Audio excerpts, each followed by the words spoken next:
Bon, les camarades gilets jaunes, vous êtes là ou pas? On vous entend pas trop, hein. Vous nous faites un petit tourné là? On est là, on est là, même si on pas, on est là. Pour le travailleur et pour un monde meilleur, même si Macron ne veut pas, nous on est là.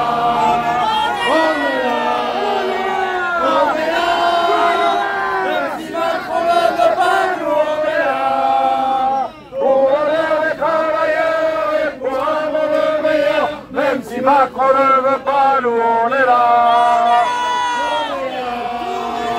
On est là. Même si Macron ne veut pas, nous on est là. Bon, ben ils vont nous avoir pendant encore longtemps dans les pattes à ce que je vois. Bon, ça fait...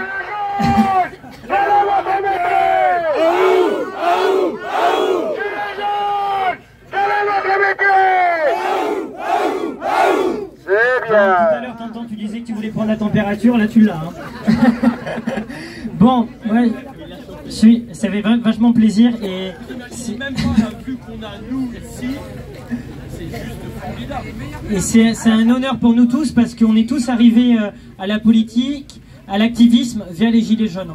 Et moi je me souviens, j'avais 14 ans dans ma Gironde natale, sur un rond-point à Sainte-Foy-la-Grande, et j'ai vu des gens qui vous ressemblaient ici toutes et tous, et c'est là-bas que je me suis mis à faire de la politique, à me dire que si je m'intéresse pas à la politique, eh bien c'est elle qui me marche dessus et qui me crache à la figure. Du moins c'est ceux qui prétendent la faire pour nous.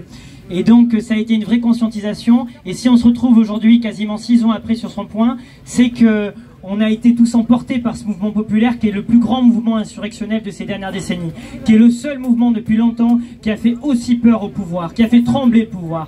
Moi je me souviendrai toujours du 1er décembre 2018 où il y a le bunker de l'Elysée qui est ouvert, où il y a Macron avec son hélicoptère. Je me souviendrai toujours des camarades de Puy-en-Velay, je me souviendrai toujours de ces femmes, de ces hommes qui ne baissent pas la tête, qui ne courent pas les chines, qui sont dignes, debout, et qui disent oui on va vous chercher, tu nous invites à venir te chercher, nous on vient. Sauf que tu as tes armées de CRS, mon copain.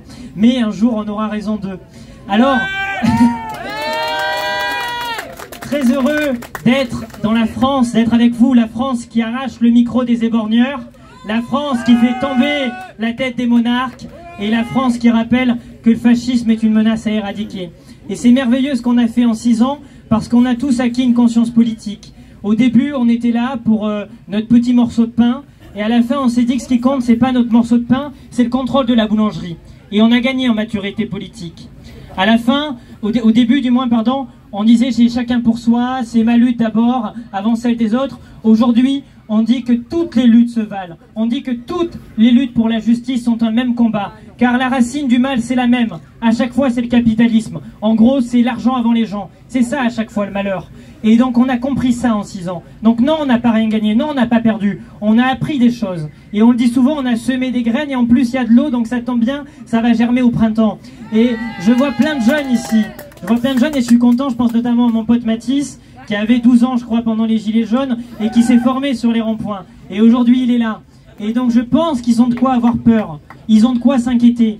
Parce qu'on est en train de construire une force populaire. Alors oui, on n'est pas d'accord sur tout. Et heureusement, c'est pas l'objectif. Par contre, on converge sur l'essentiel. On est conscient qu'on partage plus que ce qui nous divise. Et ça, c'est déjà pas mal. Parce que depuis ces décennies où il passait notre temps à nous diviser, où ça a marché, on a réussi à prendre conscience de notre intérêt commun. Donc maintenant, la question qui se pose, c'est que faire? Ben moi, je pense qu'il n'y a pas de solution miracle. Et moi, je pense que ni Richie, ni qui que ce soit ici a de solution miracle à vous proposer. On n'est pas là pour vous dire il y a un manuel et on va faire le point A, le point B et le point C et on aura la meilleure des vies. Non, vous faites ce dans quoi vous vous sentez utile. Vous faites ce dans quoi vous êtes les meilleurs. C'est ça, c'est-à-dire que moi je pense que des barricades aux campagnes de boycott, des élections municipales, à la grève générale, tous les outils de lutte, on doit les saisir. Il n'y a pas un meilleur outil que l'autre. C'est en les faisant chier partout, en utilisant tous les outils, qu'on va leur faire mal. Il faut arrêter de dire c'est moi qui ai la solution miracle. On est partout, dans les grèves, dans les manifestations sauvages le plus souvent.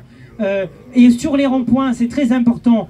Parce qu'il ne faut pas oublier que pendant les Gilets jaunes, ce qui leur a fait le plus peur, c'est les occupations des ronds-points. Pourquoi? Parce que c'était des lieux d'émancipation. C'était des lieux sur lesquels on se formait. C'était des lieux des lieux de démocratie, sur lesquels moi, un gamin de 14 ans, fils d'une mère gitane, d'un père manouche, assigné à l'apolitisme, depuis toute leur vie, eh bien je me suis mis à faire de la politique. Et ça leur faisait peur que tous les gens qui en faisaient pas se mettaient à discuter de politique. Et le niveau sur les ronds-points, croyez-moi, il était beaucoup plus élevé que celui du piètre niveau de l'Assemblée nationale.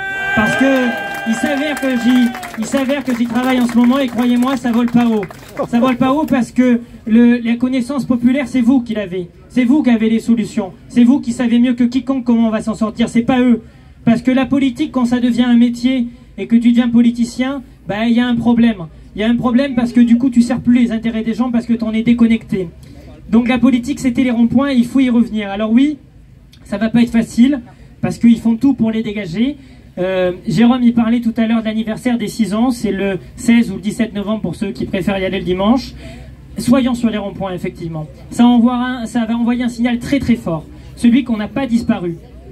Celui que les gilets jaunes plient mais ne rompent point, si je peux le dire ainsi. Et ça, je pense que ça peut nous faire du bien parce que les gens, avec tout ce qu'on a pris dans la gueule, avec les mutilations, avec la violence de l'État, avec les gardes à vue, les procès, etc., ils ont eu peur, ils sont rentrés chez eux. Mais si on voit collectivement qu'il y a des images de gens qui se bougent, qui se mettent à retourner sur les ronds-points, ça va nous faire du bien.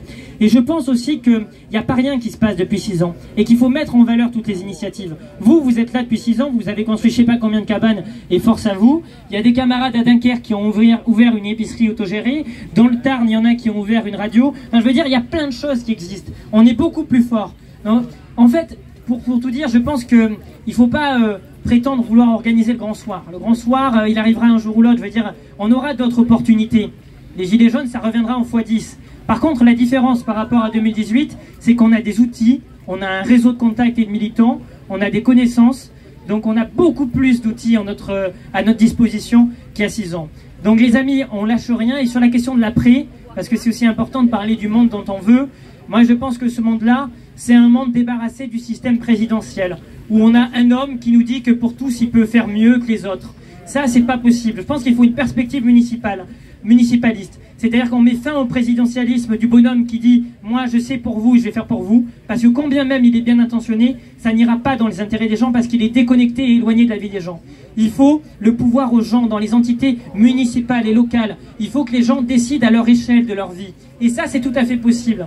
Et c'est le cap et la perspective politique qu'on doit se donner, le municipalisme. C'est-à-dire, on décide dans nos villes, on décide sur nos ronds-points, on décide nous-mêmes pour nous-mêmes. C'est ça le cap politique aussi, je pense, parce que c'est important de savoir pourquoi on se bat et pourquoi on lutte. Parce que plus que faire tomber la tête des politiciens exécrables qui nous cachent dessus, ce qu'il faut, c'est faire tomber la tête d'un système. Parce que le problème, c'est pas Macron. Macron, c'est certes une ordure, c'est certes un mec très problématique. Si, c'est quand même le problème, j'admets. Mais Macron, il est là parce qu'il y a un système qui est taillé pour lui. Et c'est ce système qu'il faut détruire. C'est ce système qu'il faut faire exploser. Alors on va y arriver parce qu'on est intelligent collectivement, on a de la force, et ces ordures, on va les mettre à la seule place qu'ils méritent, à la poubelle.